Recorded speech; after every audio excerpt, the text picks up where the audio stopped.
इस शुरू ही वहां से हुई जहां दुआ ने एक तरह से धमाका किया। उसने कहा, मैं तुम दोनों के बीच में खिलौना बनकर थक गई हूँ, मैं किसी के साथ नहीं जा रही हूँ। और खास तौर पर जिस तरह उसे सबके सामने घसीट कर लाया गया था, वो सूरत हाल की संगीनी को फौरन वाजे कर देता है। एक तरफ तो असलान की वालदा पूछ रही है अपने बेटे से कि भाई ये तमाशा क्यों लगाया, जी, जिस पर असलान का जवाब बड़ा सख्त था। वो उसका गुस्सा दिखा रहा था, शायद बेबसी भी। बिल्कुल। अच्छा, अब आते हैं नूर और उसकी वालदा की तरफ। घर में मेहमान आने वाले हैं। हाँ, वालदा खाना बना रही हैं। फिर वालदा नूर के लिए एक रिश्ते का जिक्र करती हैं, इस्माइल साहब के बेटे का। और नूर फौरन इनकार कर देती है। फौरन। लेकिन फिर नूर वो बहुत अहम बात करती है अपने वालदा से।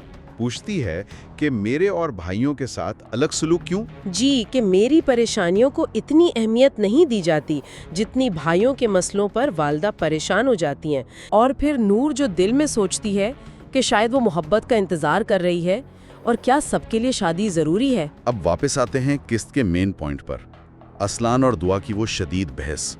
असलान गुस्से से भरा हुआ है। बुनियादी वजह क्या है?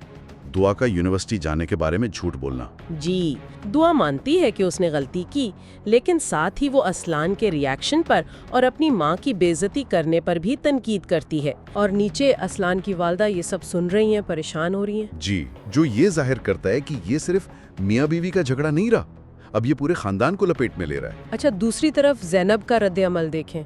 वो अपनी वालदा को बताती है कि उसने असलान को दुआ को स्कूल से घसीटते हुए देखा और वो शदीद गुस्से में है। ज़ैनब का गुस्सा सिर्फ उस वाक़े पर नहीं है, वो इसकी बुनियाद पर पूरे खानदान के बारे में एक नतीजा निकाल रही है।